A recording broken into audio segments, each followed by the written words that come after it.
तिसरा श्री गणेशाय नमः. धनधन्यते या जगती स्वामी चरणी ज्यांची भक्ती त्यांची नाही पुनरावृत्ती पद पावती कैवल्ये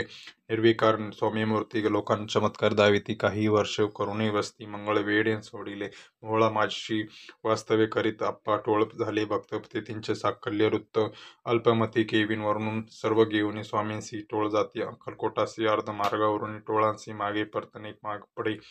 टोळ तो गेलिया परतोनी स्वामी चालले उठोनी बहुत वर्जिले सेवकांनी परी नच मालिले त्वा तेथून निघाले अक्कलकोटा प्रति आले ग्रामद्वारे बैसले यतिराज स्वच्छेने तेथे एक अविद्ध होता तो करिता यांची थट्टा परीत काही चमत्कार पाहता महासिद्ध समजला पूर्व पुण्यास्तव निश्चिती आले चोळप्पाचे ग्रहाप्रती स्वामीसी जाणवणे ईश्वर मूर्ती चोळप्पा करी आदर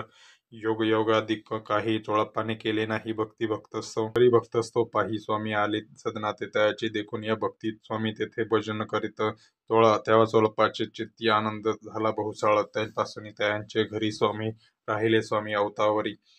दिवसेंदिवस चाकरी चोळप्पा अधिकाधिक त्यांपा राजपदाधिकारी मालोजीराजे गादीवरी दक्ष असून कारभारी पळमण्यानी असती जे चोळप्पाचे ग्रहाप्रती आले कोणी एक यती लोकां चमत्कार दाविती गावांत मात पसरली लोकां माझी पसरली मात अनुपासी कळला वृत्तांत की आपुलिया नगरांत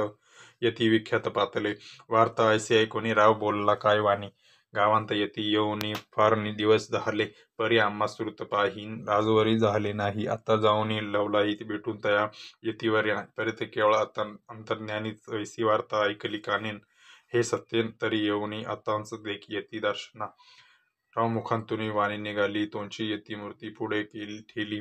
सकल सभा चकित झाली मग मती गुंगली रायाची कोण पटली रंतरी स्वामी केवळ अवतावरी अभक्ती पळून गेली दुरी चरणेन भक्ती जडली तै